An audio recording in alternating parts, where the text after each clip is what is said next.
बिस्मिल्लाहिर्रहमानिर्रहीम। अस्सलाम वालेकुम। मैं हूं शफ़क़ अहमद और मैं उम्मीद करती हूं कि आप सब खैरियत से होंगे और बहुत सी दुआओं के साथ कि अल्लाह ताला हम सबको अपने हिफ्ज़-ओ ईमान में रखे। आमीन सुम्मा आमीन। तो आज मैं बनाने वाली हूं मटन कढ़ाई। ये मटन कढ़ाई बहुत अच्छी है, हमारे लाहौर की ये भी बहुत फेमस है और मैं कई बार इसको बना चुकी हूँ। बहुत अच्छी, बहुत टेस्टी बनती है। तो उसके लिए हमें चाहिए 3 किलो मेरे पास मटन है, बकरे का गोश्त। 3 पाव ही हमें चाहिए टमाटर। 3 पाव चाहिए प्याज। अगर हम 1 किलो गोश्त लेंगे तो उसमें 1 पाव प्याज होगा और 1 पाव टमाटर। अब ये 3 किलो गोश्त है तो इसके लिए हमें 3 पाव टमाटर, 3 पाव हमें प्याज चाहिए। इसलिए हमें चाहिए 4 खाने के चम्मच अदरक लहसुन का पेस्ट, 1 खाने का चम्मच हरी मिर्च का पेस्ट और हाफ़ केजी हमें चाहिए दही।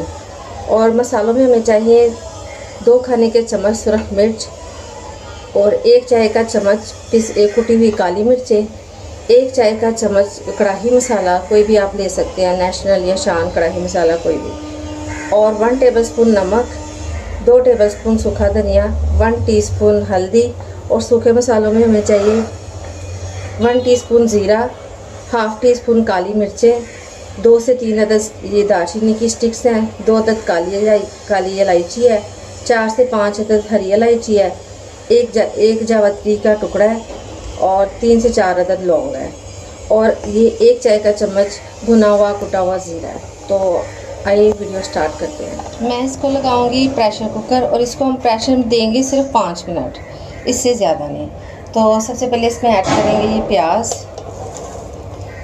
गोश्त मैंने ऐड कर दिया है प्रेशर में, प्याज ऐड करेंगे।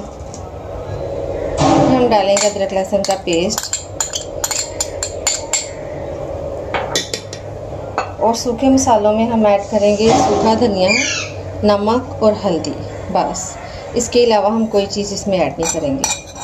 प्रेशर में हमने गोश्त, प्याज, अदरक लहसुन का पेस्ट, पिसा हुआ सूखा धनिया, नमक और हल्दी ये हमने ऐड की है। अब हम इसके अंदर ऐड करेंगे सिर्फ 1 गिलास पानी और मैं इसको 5 मिनट के लिए प्रेशर लगाऊंगी।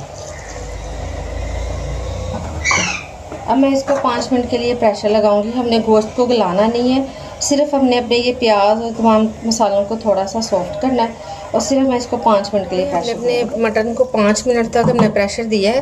अब मैं इसको दूसरे बर्तन में निकाल लेती हूँ। हमने इसको कढ़ाई में डाल दिए। गोश्त हमारा अभी बिल्कुल कच्चा है क्योंकि हमने सिर्फ इसको 5 मिनट के लिए प्रेशर दिया था। ठीक है, अब ये पानी है, इसी पानी के अंदर हम अपने ये टमाटर ऐड करेंगे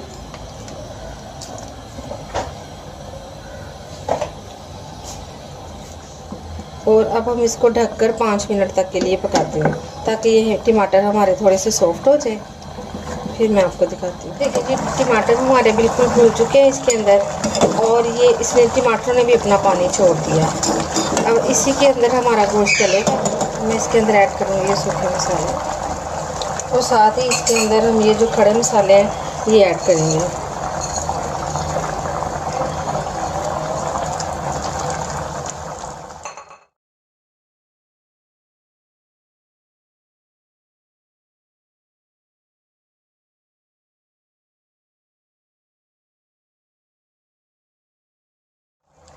हम इसको कर लेंगे मिक्स अच्छे से।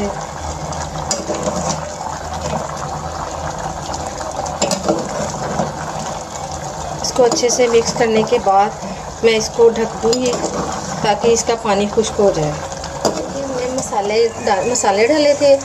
टमाटर डालने के बाद हमने इसको 5 मिनट के लिए ढक दिया था। टमाटर सॉफ्ट हो गए तो हमने अपने मसाले ऐड कर दिए। मसाले ऐड करने के बाद मैंने इसका पानी अब खुश्क होने को है, तकरीबन 10 मिनट इसको पकाई होगी है और गोश्त भी तकरीबन हमारा गलने को तैयार है बिल्कुल। थोड़ी सी अभी इसमें कसर है जो भुनाई के दौरान बिल्कुल ठीक हो जाएगी। तो अब मैं इसके अंदर ऐड करूँगी ऑयल 1 कप और 2 कप। ये 2 कप हम इसके अंदर ऑयल ऐड करेंगे। ऑयल हमने इसमें शामिल कर दिया। मैं इसको बहुत अच्छे से भूनूंगी ताकि हमारा ऑयल बिल्कुल सेपरेट हो जाए। उसके बाद फिर मैं आपको दिखाती हूँ। ये हमारी बहुत अच्छे से भून चुकी है और माशाल्लाह से गोश्त भी हमारा बिल्कुल गल चुका है। ये देखिए, ये देखिए गोश्त हमारा बिल्कुल अच्छे से गल चुका है। और अब हम इसके अंदर ऐड करेंगे दही। दही को आपने बहुत अच्छे से फेंट लेना और ये फिटी हुई दही हम इसके अंदर ऐड कर देंगे। और अब हम इसको दही के साथ इसकी अच्छे से भुनाई कर लेंगे ताकि हमारे दही का पानी भी खुश्क हो जाए। तकरीबन 4 से 5 मिनट लगेंगे और दही का हमारा पानी जो है वो बिल्कुल खुश्क हो जाएगा और कढ़ाई हमारी बिल्कुल रेडी हो जाएगी। फिर मैं आपको दिखा जी, कढ़ाई हमारी बहुत अच्छे से भुन चुकी है। ये देखिए ऑयल ऊपर आ चुका है, ये आपको नज़र आ रहा होगा, ऑयल ऊपर आ चुका है और ये बहुत अच्छे से भुन चुकी है कढ़ाई हमारी। और अब हम लास्ट स्टेज पे हम इसके ऊपर डालेंगे ये 1/2 टेबल स्पून गरम मसाला पाउडर, ये भुना हुआ कुटा हुआ ज़ीरा ऐड करेंगे,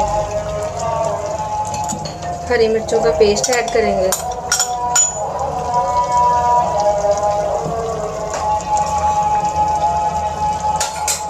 और अदरक और लेमन ऐड करेंगे। ये तमाम चीज़ें ऐड करने के बाद हम इनको मिक्स करेंगे अच्छे से। इन तमाम चीज़ों को मिक्स करने के बाद मैं इसको 3 से 4 मिनट के लिए दम पे रखूँगी और उसके बाद फिर मैं आपको डिश आउट करके दिखाऊंगी। बहुत ही टेस्टी मज़ेदार मटन कढ़ाई बिल्कुल तैयार है। ये बहुत टेस्टी, बहुत मज़े की बनी है और ग्रेवी के साथ है। ग्रेवी के साथ ही खाने का मज़ा आता है, जो सूखी सी होती है उसका तो मज़ा ही नहीं आता। तो आप लोग भी इस तरह बनाएं, एक दफ़ा ज़रूर ट्राई कीजिएगा और मुझे अपना फ़ीडबैक ज़रूर दीजिएगा और मुझे अपनी बहुत सी दुआओं के साथ याद रखें और मेरे चैनल को लाइक करें, शेयर करें और सब्सक्राइब करें। अल्लाह हाफ़िज़।